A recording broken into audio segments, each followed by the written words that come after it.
What's up, guys? Coming to you today with a full slate of NBA action here on Wednesday, October 29th. We've got pretty much a full slate in this one. I'll break down every single game, give you my favorite picks on the side and over-under, and look at some player props, and I'll give you my favorite underdog pick of the day and my massive lock. So slam that like button and subscribe to the channel to make sure you keep seeing these videos every single day, and let us know what you're thinking in the comments. I personally read and answer every comment I get.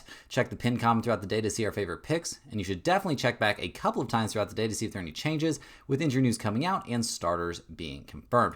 Yesterday, guys, was a pretty rough one for us out there. No way to sugarcoat it. A tough loss there on the Knicks at -1.5. They lost 111 to 121 there to the Bucks. They couldn't slow down Giannis, couldn't get into much of a flow offensively. Jalen Brunson was battling what looked like a groin or possibly hamstring injury, so that did not help us either. We did cash the Kings at +10.5. That 101 to 107 loss there for Sacramento works out for us.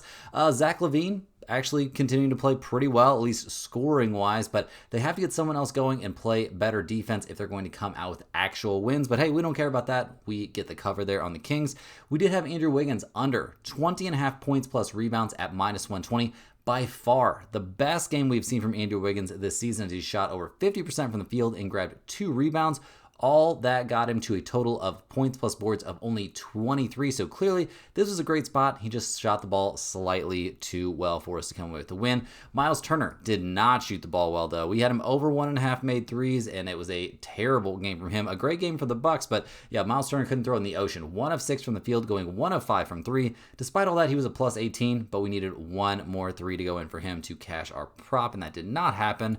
We had the Hornets at +6.5 as our dog of the day. Unfortunately, on short slates like what we had, you have to take some chances, and the Hornets really got us burned pretty bad, losing 117 to 144 there to the Miami Heat.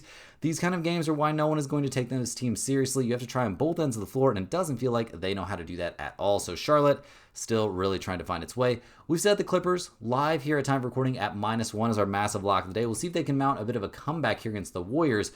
We definitely thought Golden State would be pretty tired for this game, and at least here in the first quarter and a half, they are not so tired. They're leading by 12 here about halfway through the second quarter. So we'll see, still a long way to go in that one. But guys, we've got a ton of games to break down here on a very loaded Wednesday. We've got some player props to get into as well. So let's go ahead and get after it. We're also going to break down our entire premium slate. Another good day out there from hockey, only going, what is it going to be, like 2 and 3, but cashing the big plays, cashing a couple 2-unit plays there on hockey, cashing a big underdog play there on the Blue Jays. Lots of good news. Also, a chance we'll still go undefeated on our NBA player props and keep that run going too. So lots of good stuff happening over there on the premium sides. Let's go ahead and dive into our first game of the day here, though, on Wednesday. And we've got a good one right off the bat here, guys. We have the Houston Rockets heading to Toronto to take on the Raptors. The Rockets come into this game fresh off their first win of the season. They've played some tough games already, but this one wasn't a tough one. They got the 137 to 109 win over the hapless Brooklyn Nets. Loved what we saw from Houston pretty much across the board. All 5 starters scored in double figures. We saw 22 points off the bench from Tari Eason. Liked what we saw from Amen Thompson. 12 points. He was a +33 out there. A good game from Sengun. A good game from Durant. Although the shooting numbers weren't insane, he did go 4 from 3. And as a team, though, that didn't matter. They shot 50% from long range. Reed Shepherd, a nice little game from him. +9, a 15-point game. All just good stuff across the board there for the Rockets. So they've got to feel good. Obviously, that's a game they expect to win very comfortably every time, but taking care of business, getting off the schneid there with their first win of the season, has to feel pretty good. Now, in terms of the injury report here for Houston, still looking very, very healthy coming into this game. Dorian Finney-Smith still not going to be back yet, but other than that, they are ready to go. Very encouraging to see Reed Shepherd actually be able to play some solid minutes. That's somebody they could really use to step up here. We're seeing Jeff Teague on his podcast theorizing that they could go out and get Jrue Holiday potentially, that could be a big trade target there for the Rockets, and that would make this team even more terrifying defensively. So we'll see if that's something they're interested in here, but that's not going to happen for a while here. They're heading to Toronto to take on the Raptors in this one. In Toronto, they are on a 3-game losing streak. Won their season opener there against the Hawks. All of a sudden, I was thinking maybe we need to be thinking a little bit more seriously about this Raptors team. Well, they've reeled off 3 straight losses, losing by, 6 against the Bucks, by 10 against the Mavericks, and then by 18 at the San Antonio Spurs their last time out. So not exactly killing it. In that loss, we did like what we saw from RJ Barrett. He had 25 points, but other than that, a big drop-off game there from Brandon Ingram. He'd been running pretty hot in the early goings. Scotty Barnes did not look good at all. We didn't like what we really saw from the bench outside of Murray Bowles. He played really, really well, but as a team to lose by 18 despite shooting 12 of 32 from 3 is not a good look. They also got pretty much just obliterated there on the boards. That was nasty, guys. That was nasty. According to the stats right here, it appears the Spurs doubled them up in rebounding. Is that even possible? They lost the rebounding edge 44-20. That is absolutely bonkers. So we'll see if they got a bounce back in him for this one. Obviously, not a very good game there. Looking at the injury report, apparently everybody's good to go except for Jakob Poeltl. He could end up missing this game, dealing with a back issue, and he's officially doubtful. So it seems like he will not be out there. Gonna lead to some interesting. Maybe we'll see some more Magobo minutes. That would be kind of interesting. Colin Murray Boyles could see some minutes there at center. We'll see. Maybe they'll just go small. We'll just have to see what they end up doing in this game. But looking at the numbers here, guys, the Raptors are getting 5.5 points at home. We've got a total of 232.5 in this game. Houston 2-1 against the spread this year, 2-0-1 to the over. Toronto 1-3 against the spread, 3-1 to the over themselves. Guys, missing your big man against the Houston Rockets is not a recipe for success. I'll definitely be taking the Rockets here at anything under like 7 pretty comfortably. I think we'll see another good game out there from Houston just in general. They're going to be reeling off wins here against these lower tier Eastern Conference teams. Like Houston's going to be one of the better teams in the West this year. I think going against a team as mediocre as the Raptors, that's going to lead to some very lopsided totals. And with Sengun and Adams out there, like there's really nothing the Raptors can do to match up with that size. Also, Hammond Thompson's going to shut down whoever starts going off there for the Raptors if anyone does. So definitely give me the Rockets in here, a potential pinned comment play here right off the bat. Next on the docket, we're looking at our first primetime ESPN game of the night. We've got the Cleveland Cavaliers going on the road to take on the Boston Celtics. The Cavaliers are 3-1 to start the year, lost their season opener to the Knicks, but they continue to put up win after win, taking down the Nets, Bucks, and Pistons over their last 3 games. They're still not fully healthy yet, but definitely some steps being made in the right direction. DeAndre Hunter, 24 minutes there against the Pistons, only 4 of 11 from the field, but was a +5. Very good rebounding and assist numbers for him, getting back out there, getting into the swing of things. Jared Allen had a big game. Evan Mobley played well, just overall, not, super gaudy offensive numbers, but good stuff. Donovan Mitchell had 35 points in only 29 minutes. He was just absolutely killing it out there. And Sam Merrill, he had a good day there in the starting lineup. All starters scoring in double figures is not a bad look at all. The bench for this team still does give me some reason for concern, but eventually DeAndre Hunter is going to go to the bench when Darius Garland comes back, and that will be a big, big boost for, not a terrible bench unit. So really liked what we saw from the Cavaliers in that one. We still, have some injury concerns for them in this game. Darius Garland, not going to be back yet, but getting close, going to play some G League games to get himself ready to go. Sam Merrill is going to be out for this game, dealing with a right hip contusion. That's going to keep him sidelined for this one. But yeah, Garland there getting some minutes in the G League. I think that'll be a good way for him to get going here, assigned to the G League there on Monday. We'll see when he, comes back, when he's ready to get up here with the big time guys. Now, the Celtics, they come into this game fresh off their first win of the year. They dominated the Pelicans, a 122-90 win there for the Celtics. Playing some defense in that game, or maybe the Pelicans were just that bad. No Zion for them in that game. Some late breaking Zion sitting news. That was pretty annoying. Celtics played great, though. They're going to have some games like this. They made 18 out of 53 threes. Seems like shooting a ton of threes is going to be the answer for this squad. They also destroyed the Pelicans there on the boards. 25 points off the bench for Anthony Simons. He needs to be getting more minutes. He played really, really well. Jaylen Brown, only 24 minutes in that game. Derek White played okay, but only 1 of 9 from 3. Not his best night shooting the ball. Just over the entire team, they played really, really well, albeit it was against the Pelicans. So let's not freak out too much. Now, the Celtics are healthy coming into this game with the exception of Jaylen Brown. He's dealing with that hamstring issue. He is listed as probable to play in this game, but with a hamstring issue and what figures to be a wasted season here for the Celtics, like how committed are they going to be to running him out there and playing him a bunch of minutes? I think we could see something similar to the 24 minutes we saw from him against the Pelicans. Whether or not this game is a blowout, maybe he and their head coach really don't have that gear. Maybe they can't actually tank. We'll see what happens in this one, though. Looking at the numbers, guys, the Celtics, they're getting 4 points in this game. We've got a total of 232.5. Cleveland is 1-3 against the spread, 2-2 to the over/under. Boston 1-3 against the spread themselves, 2-2 to the over/under as well. In terms of a side in this game, guys, it feels a little bit sketchy to be taking the Cavaliers as road favorites here against the Celtics, but with Jaylen Brown a little bit banged up, the Celtics pretty limited right now. I do think this is definitely a spot we're going to be wanting to back the Cleveland Cavaliers. This is a contending team, guys. The Celtics, that is not what they are this season. Unfortunately, all the injuries, all the guys they lost in the offseason, I just do not think they're going to really be able to hang here with the Cavaliers, even though they're missing a couple important pieces. I think getting Hunter back is a pretty big deal for this team. So definitely give me the Cavaliers in this one. We've also got a few player props that I like for this game. And first up, I'll take Anthony Simons over 4.5 made field goals here at -145. He's been over this number in 3 of his 4 games this season. He's coming off a very productive 25-point performance there in New Orleans, playing at home against a Cleveland team that doesn't put up much of a fight defensively, especially on the perimeter. I'm thinking Anthony Simons is going to have a pretty good night in this one. I also like Peyton Pritchard here over 5.5 made field goals at -140. He's been over this number in 3 of the 4 games the Celtics played, and often comfortably over it like he was in his 31 minutes against the Pelicans. With the Cavaliers not looking like a great defensive team on the outside, I think we see Pritchard have a pretty good day out there in this one, and we know there's going to be plenty of shots to go around, especially if Jaylen Brown doesn't play deep into this game. I also like Lonzo Ball here over 6.5 points at -136. He's going to continue to get a decent amount of minutes here with Garland ramping up in the G League, and he went off for 11 points against the Bucks in 23 minutes.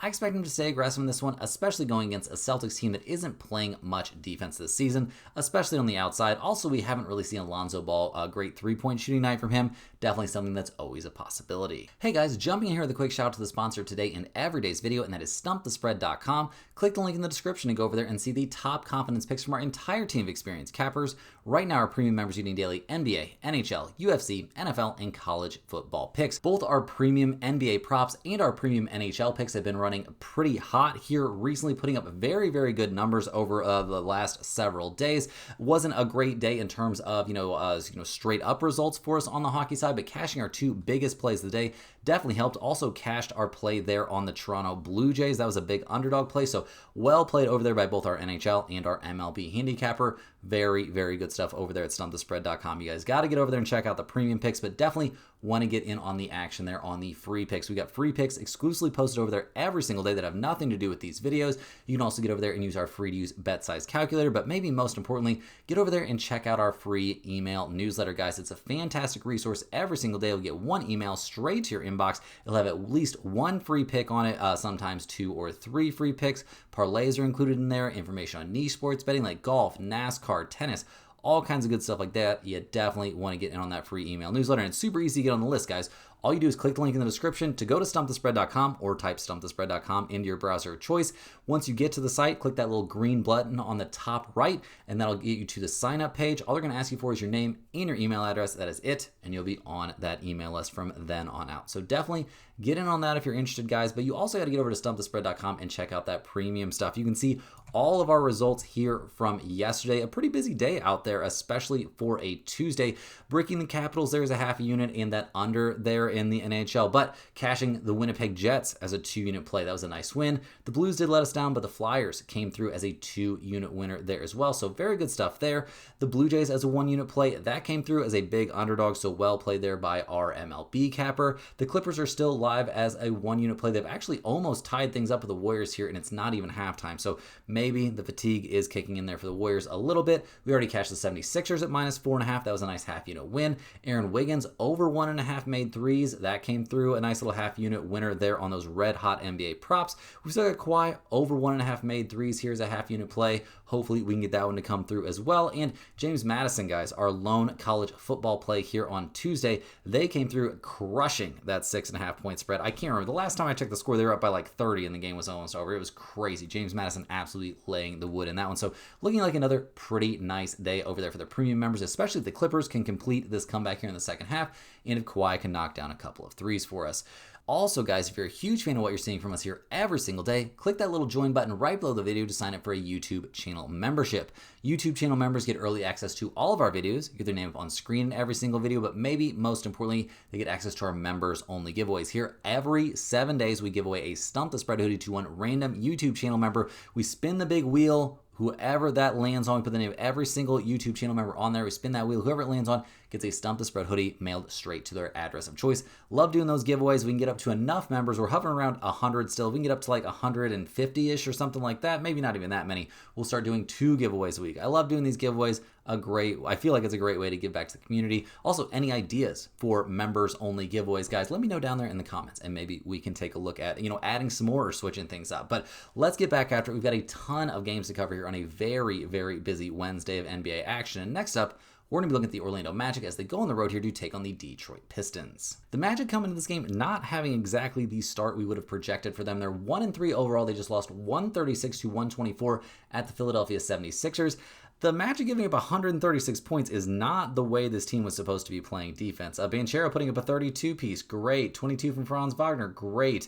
Desmond Bane, 24 points. All that's fantastic, but you have to play defense if you're going to be the Orlando Magic, and they had no answers out there for Tyrese Maxey, VJ Edgecombe, or Kelly Oubre Jr. This was a non-Embiid game. Not that those have necessarily been incredible for the 76ers necessarily, but they had no answer. They had no answer out there. And this was one of the better defensive teams in the NBA a season ago. And yeah, it's just not looking like that right now. So we'll see what they're able to do in this one. See if they got a bounce back in them. They're going to be, they got to figure something out. And they need to figure it out pretty quick. They're fully healthy right now, so they have no injury excuses for this struggle. Jalen Suggs, Desmond Bane, both got to play better defensively. But really, the entire team has to play better defensively. Like, if you'd have told me the Orlando Magic were going to have these big offensive games, like they put up 124 points in a game and lost by 12. That probably didn't happen a single time all of last year. So definitely a lot of things to work on, but they are fully healthy here as they head to Detroit to take on the Pistons, who are now 2-2 on the season, fresh off a kind of blowout loss there against the Cavaliers. They have also not had the start to the season they wanted to. They were a squad hoping to really move up a couple rungs there in the East with the, big injuries there to the Pacers and the Celtics, but I'm not really seeing it right now. The highest score from the starting lineup, or actually from the entire team in that loss, was Cade Cunningham, who put up 12 points. He went 3 of 14 from the field, 1 of 7 from 3. This was just a terrible game. They actually kept things even on the boards and just got destroyed. Could not make a shot. The free throw numbers were different, but not that much different. Like, just a brutal, brutal night out there. So we'll see if they've got a bounce back in them for this game. They could certainly use it. It was a rough one out there. Sar Thompson is on the injury report here. Marcus Sasser, Karis LeVert, all on there as well. Thompson, he's questionable due to an illness, so there's a chance he could be back for this one. Sasser, he comes in this game still questionable with that right hip impingement, and Karis LeVert, guys, dealing with the hamstring issue. I would be a little bit shocked if they're rushing him to come back and play in this game. So we'll have to wait and see, but looking at the numbers, the Pistons are +1 coming into this game. We've got a total of 226.5.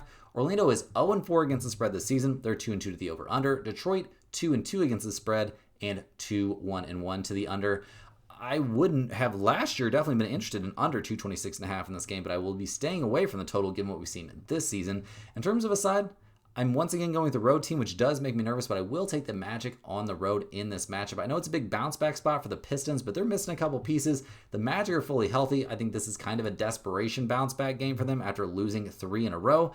Giving the Magic in this one on the road here as a small lean. Next on the docket, we're looking at the Atlanta Hawks heading to Brooklyn to take on the Nets. The Nets are still looking for their first win of the season. The Hawks only have that one win over the Orlando Magic. Their last time out was a tough loss there at Chicago, losing 128 to 123 against the Bulls. This Hawks team was one of the most hyped up teams coming into this season. A lot of key additions made for them. They're healthy. Jalen Johnson is back. Growth was expected from Ricochet, who's coming off a horrible game. 27 points out there for Kristaps Porzingis in only 26 minutes, but Trae Young only 1 of 10 from 3 in the game. As a team, the Hawks shot 34% from 3, which isn't that bad. There wasn't a big free throw discrepancy or anything. They really just got straight up beat by the Chicago Bulls. Good numbers coming off the bench as well. Nickeil Alexander-Walker finally having a good game. 17 points for him, but despite that, he was a -13. They just had no answers out there for anybody on the Bulls. Chicago played a really, really good team game against them. Dominated the boards in a crazy, crazy way. Like a crazy, crazy way. Like 36 to 51. A crazy edge on the board. So the Hawks got to rebound a little bit better. Just got to play better overall. The health is a little bit of a question mark in this game. We see Ricochet and Jalen Johnson both on the injury report. Ricochet is probable with a sprained right ankle. Apparently it's not that bad of a sprain. He's probably going to play in this game. Jalen Johnson also on the injury list with an ankle issue and also probable. It seems like they're pretty determined to go on the road and put up a good showing here against the Brooklyn Nets. They come into this game 0-4 on the season. It has not been pretty. They've kept it to single digits one time, played kind of a close game there against the Cavaliers. Their last time out, a 137-109 blowout loss there at the Rockets. The Nets are pretty hard to watch, guys. I'm not going to lie to you. Michael Porter Jr. seems like he has never passed the ball before in his life. Terrence Mann actually played really, really well there against the Rockets. Cam Thomas really seems like he's never passed the ball in his life. Went 3 of 9 from the field in 25 minutes there against the Rockets. Not a great look. The bench, honestly, I mean, Day'Ron Sharpe played really, really well. They shot 15 of 40 from 3. It wasn't a terrible shooting night, but they just do not have what it takes to compete on a night-to-night basis here in the NBA. It's pretty bleak there for the Nets. The injury report is pretty much the same. Everybody healthy. Zaire Williams probably not going to be around for this game. We'll see. I guess he's technically listed as questionable, but seems unlikely that he will play. So, look at the numbers, guys. The Nets are plus 8.5 in this game. We've got a total of 238.5. Atlanta's 1-3 against the spread, 2-2 to the over/under. Brooklyn's 1-2-1 against the spread, 3-1 to the over. I think we see the Hawks use this as a pretty big get-right spot and absolutely blow out the Brooklyn Nets. I'm not going to be back in the Nets anytime soon. They're too terrible. This is probably not a play that's going to make the pin comment because I don't have enough faith here in the Atlanta Hawks, but I certainly think this is a spot they are likely to blow out the Nets here, get a comfortable win, and maybe try and get themselves back on track, start trying to figure some stuff out. This team has way too much talent to look as mediocre as it has looked so far this year. Next up, guys, we're looking at the Sacramento Kings going on the road to take on the Chicago Bulls. The Kings got the cover, but not the win for us last night. That 107-101 loss there at OKC got the job done for us, but I'm sure it does not leave a great taste in their mouths. Sabonis, 18 rebounds, 10 points, but was a minus 15. Zach LaVine led the team in scoring with 23 points, but was a minus 15. Russell Westbrook, again, the starting lineup went 4 of 8 from 3. If Westbrook's shooting 50% from 3 and you're losing games, like, things are looking pretty freaking dark, guys. This team just doesn't do enough on either end of the floor, to be honest, to really expect to win these games.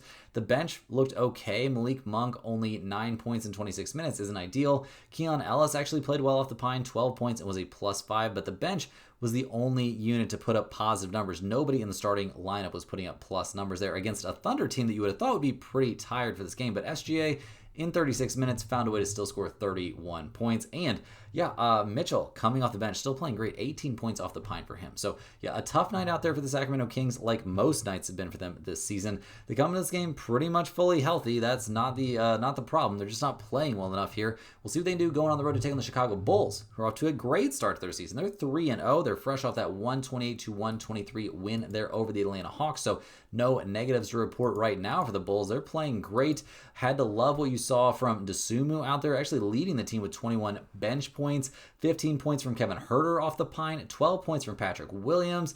Giddey, another great day out there, 18 points, 13 rebounds, 2 of 5 from 3. That three-point shot is looking a lot better this year. All the starters scored in double figures, like what we saw from Vujicic, Okoro, Buzelis playing really, really well in this one. Also, they dominated the boards in this game. The Chicago Bulls, guys, are looking like a very, very real NBA team at the moment, and they come into this game pretty much fully healthy, and they're going to get better too, just for the record. We haven't even seen Kobe White out there for this team. That is a potent offensive unit. He's going to be reevaluated here in probably like 6-ish more days, and then we'll get a more clear idea of where he's at with that calf issue.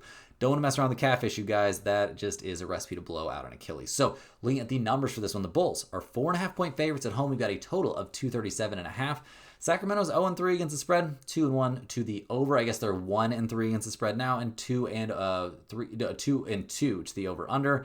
Chicago 3-0 against the spread, 2-1 to the under. I'll lean just slightly maybe towards under 237.5 in this one, as I think we're going to see the Kings be pretty tired for this game. But better than that, I'm riding with the home team here. Give me the Bulls -4.5. I think they've got an excellent shot to keep this game very much under control. Take advantage of what could be a tired Sacramento Kings team. And yeah, the Bulls have just looked way better and way deeper. I just think they're the better team in this matchup. Rolling along here, guys, we're looking at the Indiana Pacers as they go on the road to take on the Dallas Mavericks. The Pacers are not having an easy time to start their season, guys. They're 0-3 on the year. They've lost some heartbreakers. A game they definitely should have won on night one there against the Thunder.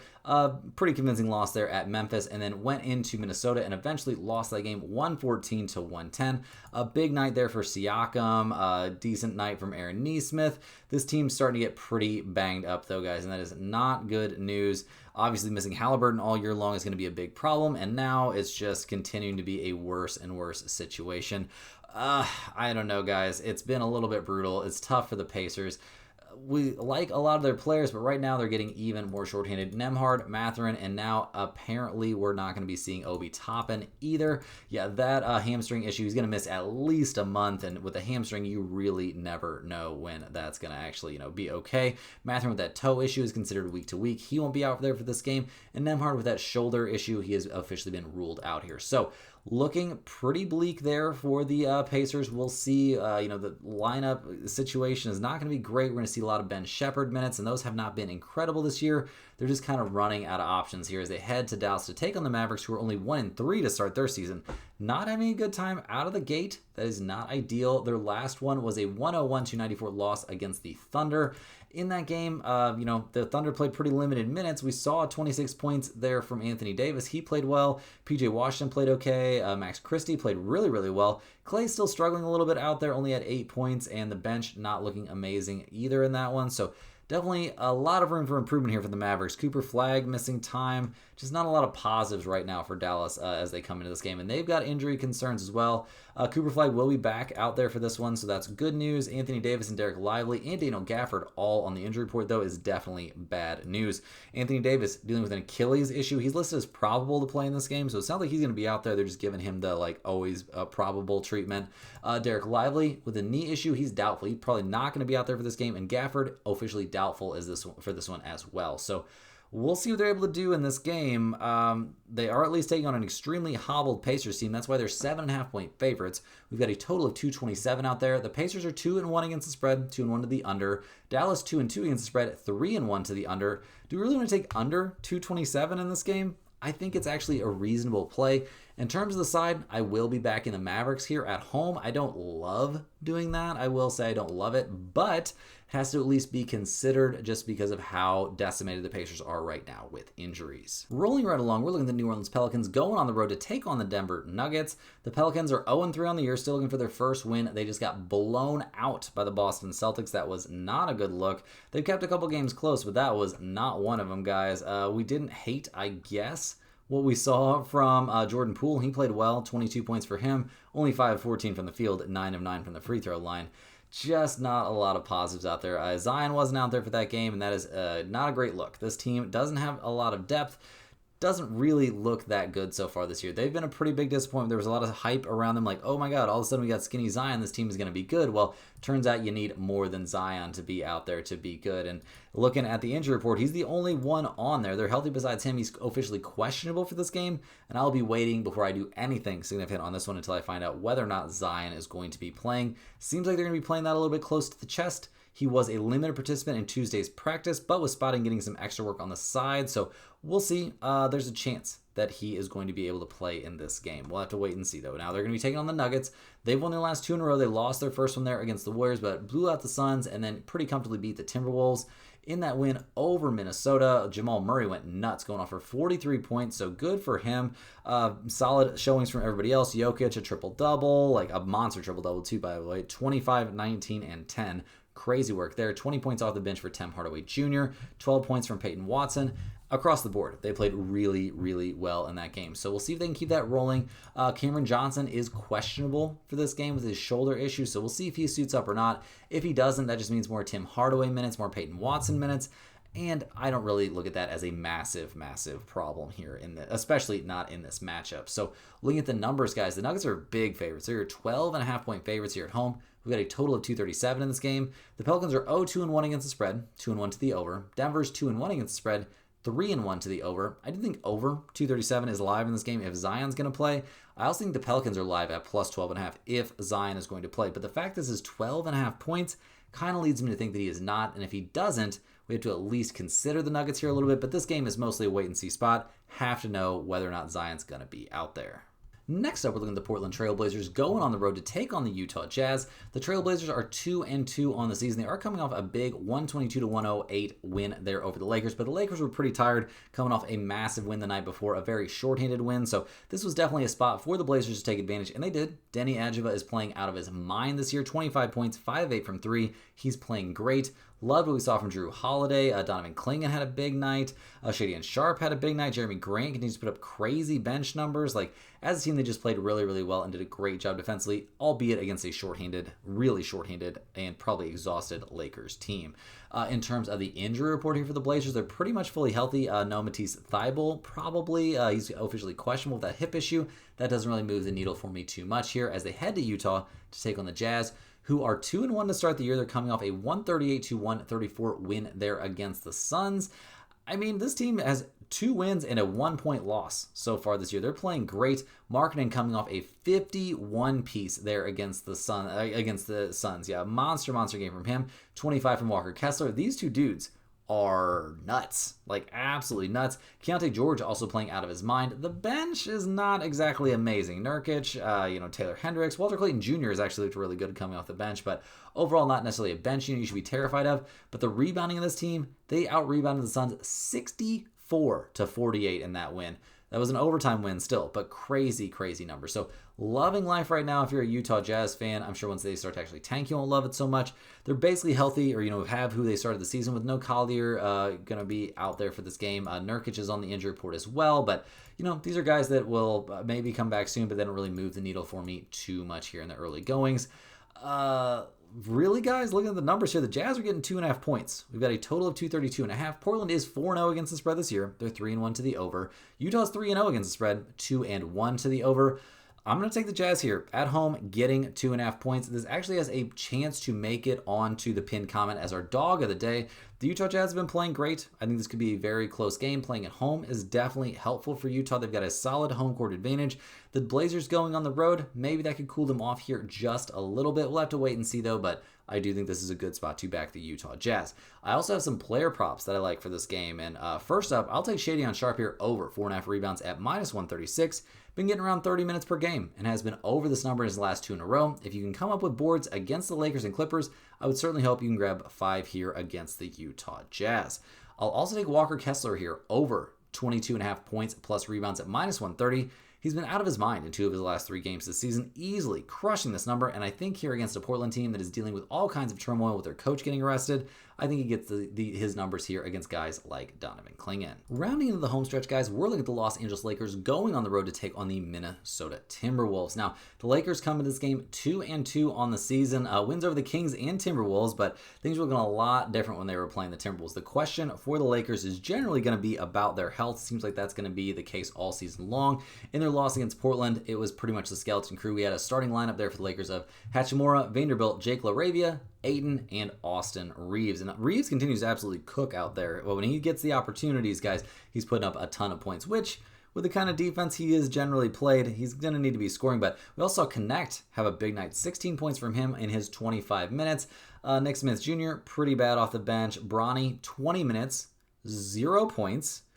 3 rebounds, 3 assists, 1 steal, 1 block, 3 turnovers. So not exactly an amazing night for Bronny, but the Lakers really kind of felt like they were waving the white flag in that game in general, just the lack of people being available. Now, the injury report is very key here. Doncic dealing with that finger issue. He's going to miss at least a week there, and so he will be out for this game still. Marcus Smart could be back. Gabe Vincent, Jackson Hayes, all guys that are likely to probably miss this game. Smart questionable. Gabe Vincent expected to miss 2 to 4 weeks. Oh yeah, that was a pretty bad ankle injury. Jackson Hayes with a knee issue is also questionable. So things are looking a little sketchy right now for the Lakers as they head to Minnesota to take on the Timberwolves, who are also dealing with injuries of their own. They're 2-2 on the season. They lost 127-114 against the Nuggets in their first game here without Anthony Edwards. They're going to be missing him for a little bit here.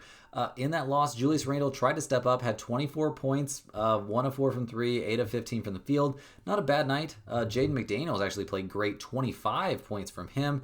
Only 1 of 3 from 3, but that's not really his game. As a team, they shot 10 of 32 from long range. Definitely a number they would like to improve. I don't know if they're capable of that.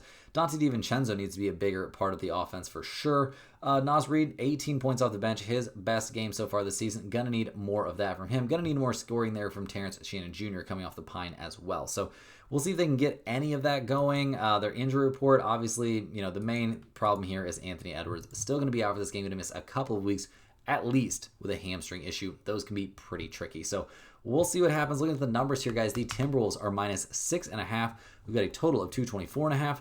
The Lakers are 2-2 against the spread, 4-0 to the over. Minnesota 0-4 against the spread, 3-1 to the over, with a total of 224.5, guys. I'm slamming it on the over in this one. I don't care that they're missing some of their big name guys. There's still plenty of dudes out there that can fill it up. Neither one of these teams are playing any defense right now. I love over 224.5 in this spot, and I love it quite a bit. Last but not least here, guys, we got the nightcap between the Memphis Grizzlies and the Phoenix Suns. The Grizzlies are 2-2 on the season, just got handled pretty comfortably there at the Warriors. Golden State just running roughshod through the West right now. Ja Morant had a pretty good game, although he was 0-6 from 3. They're probably going to need to make more than 12 threes in a game to really want to, think they can consistently get wins. They kept things even on the boards, but could not play much defense against the Warriors, giving up a crazy 19-43 from long range there from Golden State. Let the Warriors shoot 53% from the field. That's not a great look. We didn't hate what we saw from Jaren Jackson Jr. We didn't hate what we saw from Jock Landale. He actually had 24 pretty good minutes out there. The bench didn't play terrible either. They just got kind of outclassed there by the Warriors. Cam Spencer playing 14 pretty solid minutes out there. 11 points, 3 of 3 from 3 for him. Maybe he deserves a little bit more run out there. Now we'll see what they can get done in this one going up against the Suns. The injury report here for the Grizzlies looks pretty good. Santi Aldama is on there. Somebody they definitely look to for some clutch shooting and some decent minutes there defensively. He is questionable with that shoulder issue, so we'll see if he's able to go. But other than that, they're healthy as they head to Phoenix to take on the Suns, who are 1-3 on the season. They got that close come from behind win against the Kings in their first game of the season, and since then has been pretty bleak. Their last time out, they lost an overtime game, 138-134 against the Suns. In a game, they made a pretty furious comeback. Booker had 34 points, but that was nothing compared to the 51 they gave up to Markkanen. It's not looking amazing. Grayson Allen, 23 points, cool, 25 off the bench from Mark Williams. He played really, really well. Colin Gillespie, a plus 19. The Suns bench looked better than the Jazz bench, but that's kind of where the positives end in this game. They didn't have a great time on the boards at all, and this Suns team is just not looking like it's set up to have a whole lot of success this season. It's looking a little bit bleak. They come to this game, Jalen Green and Dillon Brooks both on the injury report. Jalen Green with that hamstring issue. He is officially questionable to play in this game, so there's a shot that he comes back. That could be a little boost. Dillon Brooks with his groin problem is officially out for this game here against Memphis. So looking at the numbers, the Suns are getting 1 point at home. We've got a total of 238.5. Memphis is 2-2 against the spread, 3-1 to the over. Phoenix 1-3 against the spread, 4-0 to the over. I'm going to take over 238.5. That is a pretty big total. I'm not going to get too involved in that. Maybe a tiny lean towards the over.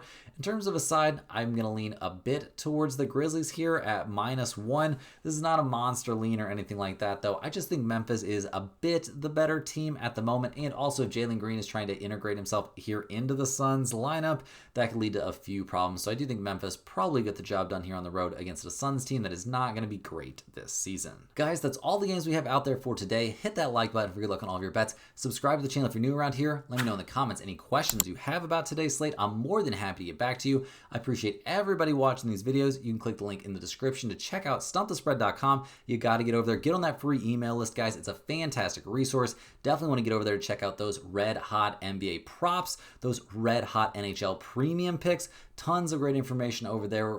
Just definitely want to get it. At least check it out, guys. At least check it out and get on that email list and check out the free picks over there at stumpthespread.com. And we'll see you all back here tomorrow, same time, same place, for more sports betting action.